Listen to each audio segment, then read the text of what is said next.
Hi, I'm Teddy, and I want to share with you some LinkedIn profile tips that you need to consider, seriously consider, if you're going to do a career change in 2025 or beyond. And by the way, if you like the ideas I share here, do me a huge favor. Hit comment on this video, like this video, and then subscribe to the channel so I can share more with you as we move forward. Okay, let's get started. Number one, what should you expect? I'm going to give you some really strong ideas that you can use to maximize your LinkedIn profile and your use of LinkedIn as you prepare to start your career change journey. LinkedIn is not a standalone tool. It's not the end all to everything.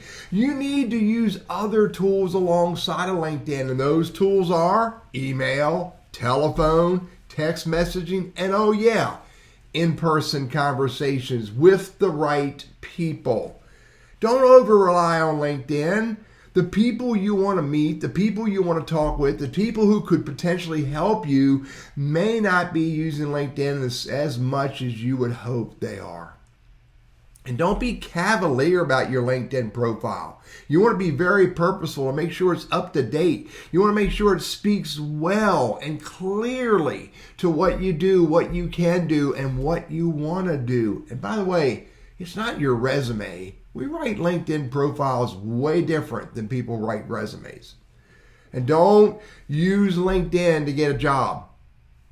Ponder that thought for a minute. No, use LinkedIn rather to get into the right conversations with the right people. That's what LinkedIn is all about. Period. Getting into conversations. You want to optimize. That means work on, refine, improve your LinkedIn profile for your career change. You want to use the words and phrases that resonate with the people who are relevant to what you want to do. You want to use terms and words, real words, not acronyms or that alphabet soup stuff. Use full words and full phrases that, again, resonate with the people, relevant to the industry, relevant to the work you want to do, that show people that you walk the walk and talk the talk. You want to write your prior work history, the descriptions, and even the titles. You want to rewrite those in some way that, A, they stay relevant to that old job, but they're now relevant to what you want to do today. You want to write short stories. Don't use bullet points or lists.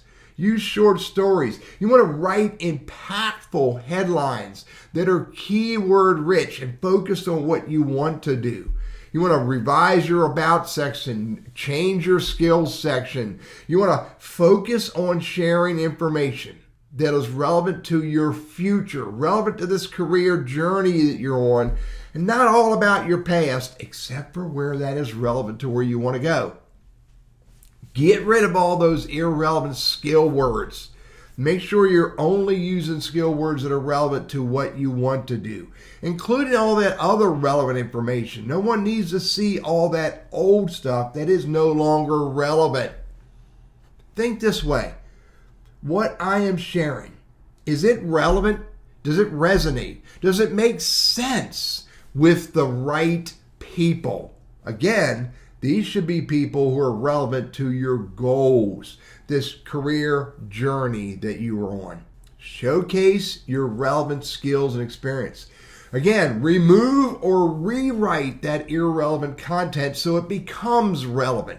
Use the featured section, the project sections, the publication sections, any other section where you can put stories or data or links to relevant content about your relevant accomplishments. Remember, relevant is relevant to what you want to do, not to what you used to do.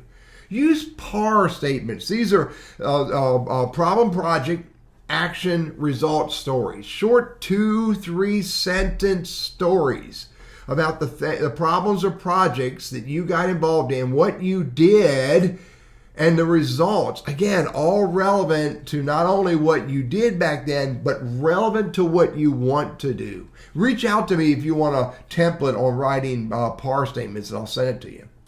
Read whatever you put on your LinkedIn profile. Read it out loud so that your brain can consume it and hear what others will read. That's a powerful way to edit your content.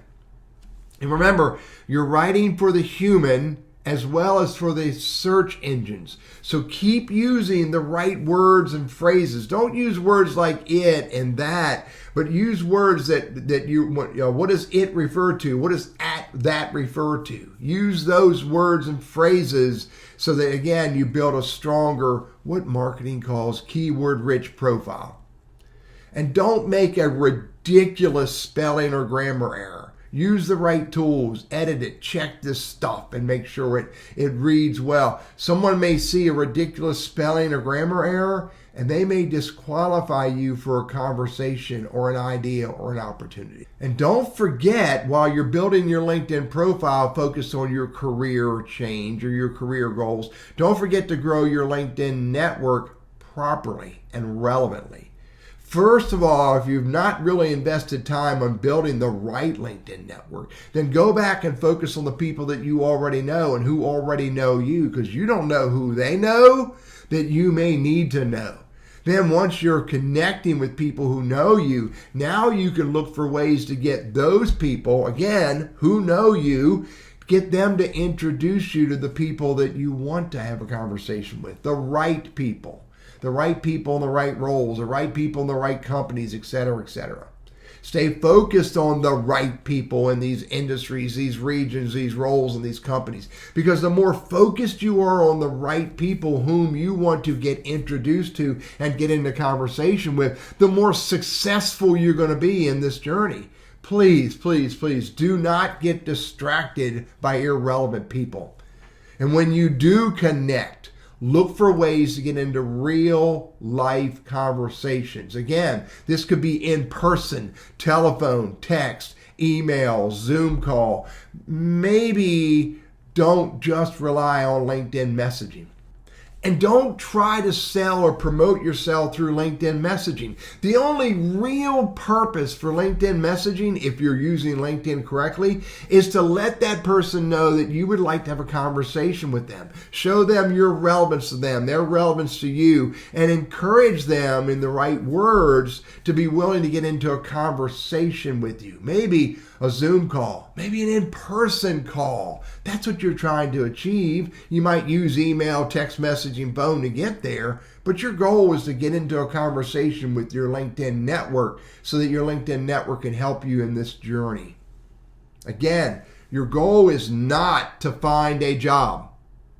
Your goal rather is to get into the right conversations with the right people. And you want to stand out from the crowd. As you're building your LinkedIn profile, building your LinkedIn network, building your LinkedIn brand, you want to stand out. You want to be a freak. You want to be someone who's unusual, unique, and unexpected. That's the definition of freak. Be that. It's important. Otherwise, you're going to walk the same line that everybody else is walking. You're going to stand in the same line that everybody's standing. Your resume is going to be on the same pile that everybody else is in. And you don't want to be that. Be the freak. Make the conversation about the other person until they give you permission to make it about yourself. And don't ask for a job. You've heard me say that a few times now. Don't ask for a job. Rather, ask relevant questions that may expand the conversation, grow the engagement, grow the relationship so that you can uncover new ideas. You think you want a specific job because that's the only thing you can focus on. But you will discover, if you're really striving to get into an open conversation, you're going to discover a new idea that you've never thought about, you've never imagined, you've never even heard about. So be that way. Be open to those ideas. Be open to those discussions, and it'll create far better rewards or results for you. And don't forget, along the way, if you're hoping others will help you, you need to be willing to help others. Because that's what's called networking for mutual benefit, and that will create the greatest rewards for you in this journey and in life. If you help someone in a real way, they'll be more likely to want to reciprocate in some way or another. You help someone in a personal way, and they will never forget that you cared enough to care for them. I create these videos to really poke you and make you think and help you and encourage you and help move you forward in your goals, whether they be business goals or career goals or even just life goals. So subscribe to the channel. If you like this video, do me a favor, hit the like button and comment. Ask me any question. Email me at linkedin@burrissconsulting.com if you have questions. I'm happy to answer them for you. Sometimes I create a new video for you and for others. Practice what I've shared, and you'll get far greater results than if you keep doing it the same old way everyone else is doing it. I wish you all the best.